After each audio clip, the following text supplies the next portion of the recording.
નમસ્કાર મિત્રો, આજે આપણે જીવનમાં દાનનો મહિમા શું છે એના વિશે વાત કરીશું। દાન બે પ્રકારના હોય છે, એક ગુપ્ત દાન અને એક જાહેર દાન। મોટાભાગના લોકોને જાહેર દાન કરવામાં વધારે રસ હોય છે। જાહેર દાન શું છે? જાહેર દાન એ છે કે આપણે કોઈ સંસ્થા બનતી હોય અથવા તો કોઈ વ્યક્તિને જરૂરિયાત હોય તો આપણે એને દાન તરીકે 25-50 હજાર રૂપિયા કે લાખો રૂપિયા આપીએ છીએ અને એના બદલામાં આપણે જાહેર સભામાં એની જાહેરાત કરાવીએ છીએ અથવા તો એની તકતી લગાવવામાં આવે છે, તો એ જાહેર દાન કહેવાય।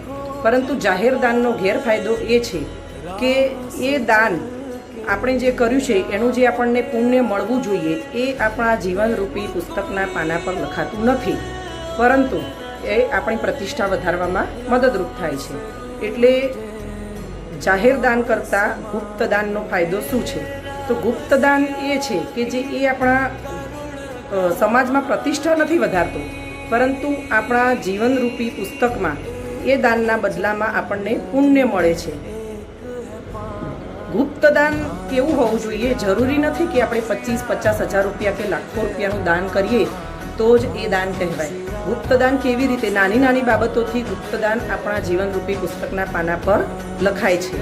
દાખલા તરીકે તમે કોઈ ભિખારીને દાન આપો છો, 10 રૂપિયા આપો કે 20 રૂપિયા આપો, તો એ જ વ્યક્તિ આપણને દાન રૂપે પૈસા પાછા નથી આપવાનું, પરંતુ એનો બદલો આપણને કોઈ વ્યક્તિ કે વસ્તુથી લાભ થશે અને એ આપણને પાછું મળશે।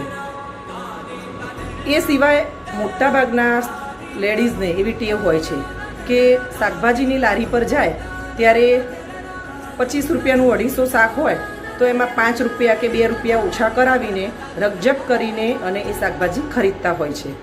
તો એ 2-5 રૂપિયા તમે ઓછા કરાવ્યા ત્યારે તમે તમારા મનમાં આનંદની લાગણી અનુભવતા હો કે આજે મેં આને બાર્ગનિંગ કરાવીને આ વસ્તુ લીધી, પરંતુ સામે એ વ્યક્તિના મનમાં જે કચાશ અનુભવાય એનાથી એમની લાગણી દુભાય છે અને એ આપણને એનું પાપ આપણા ખાતામાં જમા થાય છે। એના બદલામાં દાખલા તરીકે તમે કોઈ રિક્ષામાં બેઠા, હું પોતે મારા પોતાનો અનુભવ કહું છું કે હું કોઈ પણ રિક્ષા કે કેબ કરું છું તો એમાં બેસું ત્યારે મારા 62 રૂપીસ થયા હોય, 62 રૂપિયા થયા હોય તો હું ક્યારેય 62ના 60 રૂપિયા નથી આપતી, એના બદલામાં હું એને 65 રૂપિયા આપું છું, 65 રૂપીસ ચૂકવું છું।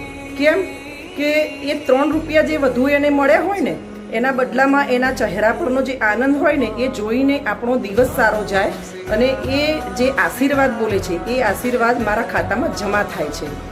આવું નાનું નાનું દાન કરશો તો પણ તમારા જીવનમાં એ દાન ખૂબ ઉપયોગી રહેશે અને આ આપણું ગુપ્ત દાન કહેવાય। આજનો મેં જે વિડીયો તમને શેર કર્યો આમાં મારા વિચારો તમને કેવા લાગ્યા એ તમે કોમેન્ટમાં જરૂર લખજો।